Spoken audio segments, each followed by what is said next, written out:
Gospodin s vama. I s duhom tvojim. Čitanje Svetog Evanđelja po Mateju. Slava tebi, Gospodine. U ono vrijeme reče Isus svojim učenicima: neće u kraljevstvo nebesko ući svaki koji mi govori Gospodine, Gospodine, nego onaj koji vrši volju Oca mojega koji je na nebesima. Stoga tko god sluša ove moje riječi i izvrši ih, bit će kao mudar čovjek koji sagradi kuću na stijeni. Zapljušti kiša, navale bujice, duhnu vjetrovi i sruče se na tu kuću, ali ona ne pada, jer utemeljena je na stijeni. Naprotiv, tko god sluša ove moje riječi, a ne vrši ih, bit će kao lud čovjek koji sagradi kuću na pijesku. Zapljušti kiša, navale bujice, duhnu vjetrovi i sruče se na tu kuću, i ona se sruši, i bijaše to ruševina velika. Riječ Gospodnja. Slava tebi, Kriste.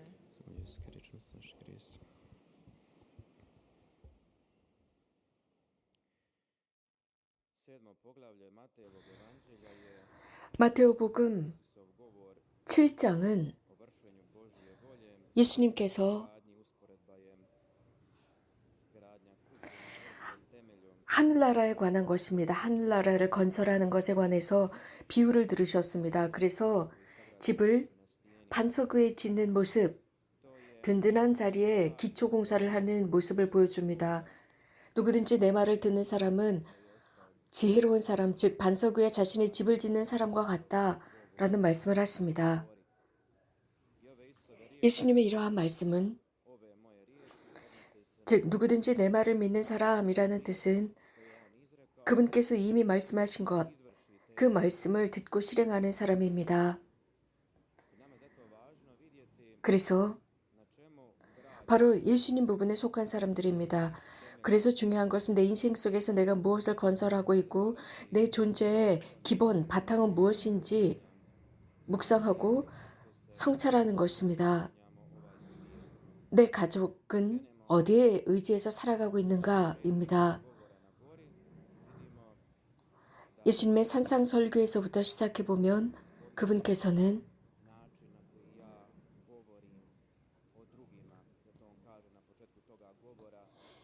이 말씀을 시작하면서 형제에게 어리석은 자야, 미치광이야 라고 하거나 분노를 담고 형제에게 말하는 사람들, 그리고 누군가가 너를 반대해서 어떤 일을 일으킨다면 먼저 화해하라는 이러한 말씀을 하시는데 산상설교 중에 하신 말씀입니다. 이것은 서로의 인간관계에 관한 말씀하셨고, 마태복음 7장 끝에 가서는 지속적으로 덕담을 하고 좋은 커뮤니케이션을 하고 좋은 말을 하고 온유한 말을 할 때, 또 그 말 속에 단죄를 담지 않고 있을 때 그 좋은 말, 참된 말, 온유한 말들이 가슴으로부터 흘러나오는 진정한 말을 한다면 너는 어떤 식으로든 든든한 바위 위에 집을 진 것과 같다라는 말씀입니다. 즉 선함을 건설하는 것입니다. 물론 악 속에 살아가고 있다 할지라도 선을 향한 착한 공간을 만들어 놓은 사람이라 하셨습니다. 예수님은 말씀하셨습니다. 누구든지 욕정을 가지고 여자를 바라보는 것은 이미 불륜을 저지르는 것과 같다라고 하셨습니다. 우리가 아는 바와 같이 우리들의 기초는 육체적인 쾌락의 바탕을 둘 수도 있습니다. 또 내 마음은 무엇인가 불확실한 것에 자리할 수 있습니다. 어떤 것이든 육체적인 쾌락의 바탕을 둘 수 있다는 것입니다. 이러한 육체적인 쾌락, 그렇다고 해서 그것이 죄나 나쁜 것이라고는 할 수 없지만, 즉 삶의 어떤 척도로 삼는다면 바로 이것이 문제라는 것입니다. 그래서 쾌락이 삶의 척도라면 그것은 또 현대가 우리들에게 제공하는 것이기도 합니다. 그러나 이것이 척도가 돼서는 안 된다는 것입니다. 예수님께서는 삶을 이런 것에 바탕을 두거나 이런 것만 집중하고 이것을 수단과 방법을 가리지 않고 집중해 나간다면 당연히 여기에는 카타스트로피가 일어납니다. 세상은 바로 이러한 이데아의 바탕을 두고 살아갑니다. 이러한 또 이데아를 세상은 찾고 있습니다.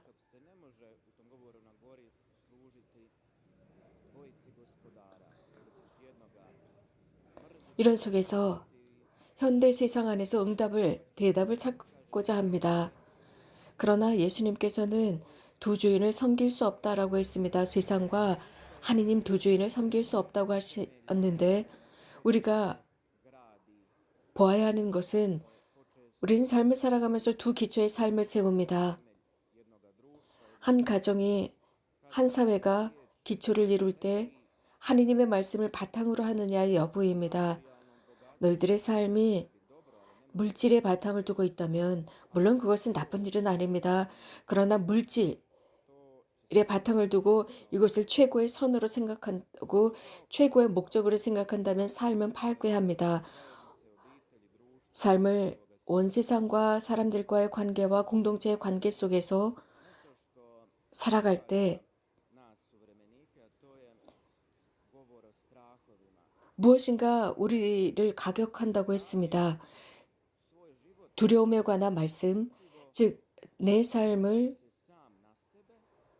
내 자신을 바탕으로만, 즉 이기적으로 그 삶을 건설하고 각자의 힘으로만, 즉 내 힘으로만 그 삶을 해결하고 그 삶을 완성해 나가려고 한다면 안전한 확실한 삶을 건설해 나갈 수 없다라는 말씀입니다. 또한 삶을 살아가면서 사람에게만 의지하면서 살아간다면 이렇게 살다 결과적으로 실망한다라는 말씀을 하십니다.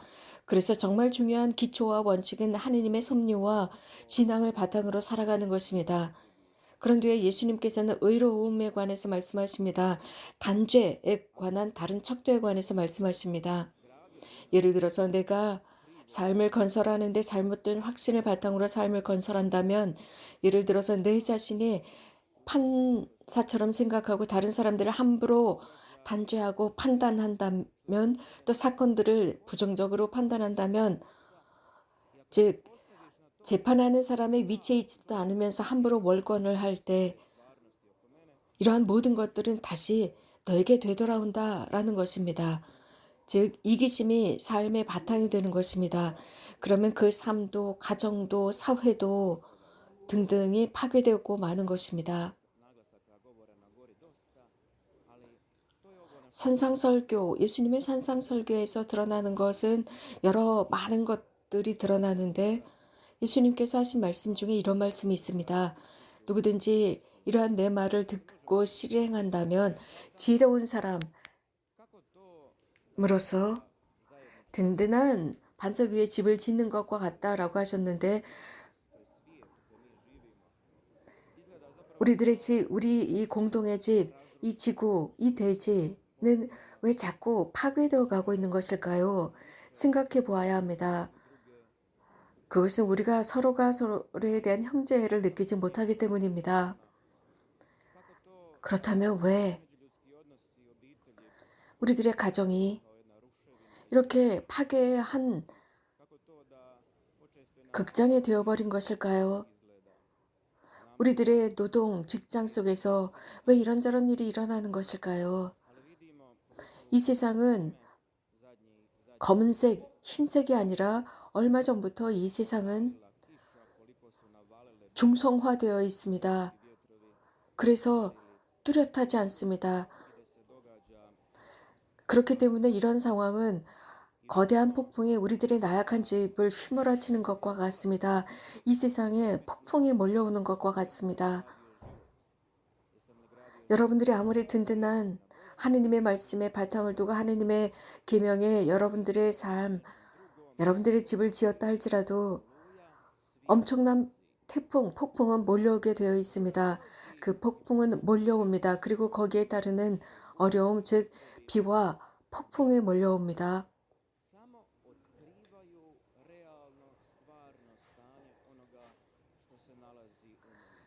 그것은 내 마음 안에 있는 상황을 그대로 드러내는 것입니다. 내 가정과 내 세상에 있는 그러한 상황을 대표하는 것이 비와 폭풍이라고 할 수 있습니다.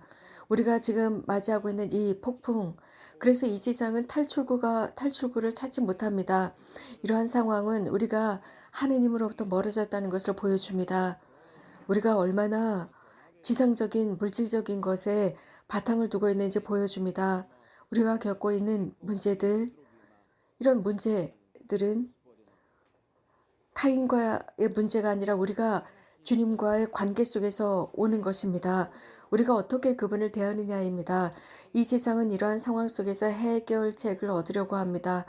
답을 얻고자 합니다. 그런데 이러한 것들은 이러한 세상에서 이러한 해결책을 찾으려고 하면 할수록 그것은 이 해결책은 미궁에 빠져버립니다. 그러면서 사람들은 서로 분열하고 서로 나누어지고 서로 다른 논쟁을 하면서 서로 다른 공론과 의견을 가지고 있으면서 도대체 무엇이 진리이고 무엇이 확실한 것이냐, 무엇이 나에게 힘을 주고 무엇이 나에게 안전함을 주며 무엇이 나를 불안으로부터 초조로부터 해결할 수 있느냐 서로 논쟁과 탁상 공론을 하게 됩니다. 그러나 예수님의 말씀은 분명합니다. 진리입니다. 그분의 가르침과 교회의 가르침과 복음에 분명히 드러나 있습니다. 교도권에 분명히 드러나 있습니다. 그리스도께서 말씀하신 그 말씀은 교회를 통해서 그대로 울려나옵니다. 그런데 이러한 교도권에 대한 투쟁이 또 일어나고 있습니다. 이것을 반대하고 있습니다. 그럴수록 이 세상의 태풍은 더 강하게 몰려오고 있습니다. 그러나 교도권에 대한 충실한 신뢰를 지니도록 합시다. 교회가 가르치는 것들, 이 모든 것들은 바로 교회 안에 예수 그리스도께서 현존하신다는 것이며, 그래서 교회의 교계, 그 교도권으로 우리는 들어가야 합니다. 교회의 교도권과 교계는 우리에게 성실한 신뢰를 요구하고 있습니다. 하느님의 말씀에 대한 신뢰입니다. 이런 것은 전례를 통해서 우리에게 다가옵니다. 우리는 다른 것에 의지하거나 기댈 수가 없습니다. 오로지 교도권과 말씀입니다. 이사야 예언자는 말씀하셨습니다. 항상 주님께 의지하라고 했습니다. 그분께서는 영원히 든든하신 분이라고 했습니다. 영원한 반석이라고 했고 높은 곳의 주민들을 낮추시고 높은 도시를 헐어버리셨다고 했습니다. 그것을 땅바닥에 헐어버리시며 먼지 위로 내던지셨다고 했습니다. 우리가 분명히 알고 있는 말, 분명히 기억하고 있는 말을 회개라는 말입니다. 누구든지 이러한 내 말을 듣는 사람, 이것을 실천하는 사람은 든든한 바위 위에 집을 짓는 것이라고 했습니다. 우리는 이러한 말씀을 자주 들어왔습니다. 또한 그 말씀을 듣는 것과 실천하는 것은 큰 차이가 있습니다. 내가 그 말씀, 그분의 말씀, 도움과 섭리라는 말씀을 들었을 때 내 인생을 그분의 손에 의지하는 행위,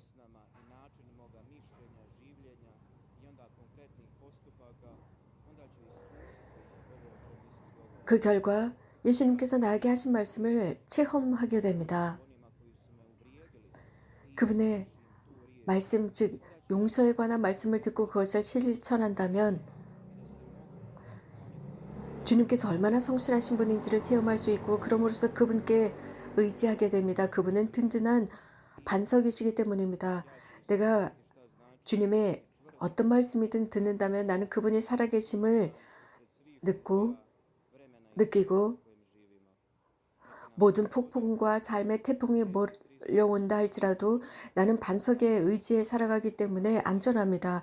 성령께서 우리들에게 힘을 주시고 이러한 어려운 시기를 살아가고 많은 도전이 있는 세상을 살아가면서 주님께서 도움을 주실사 청하도록 합시다.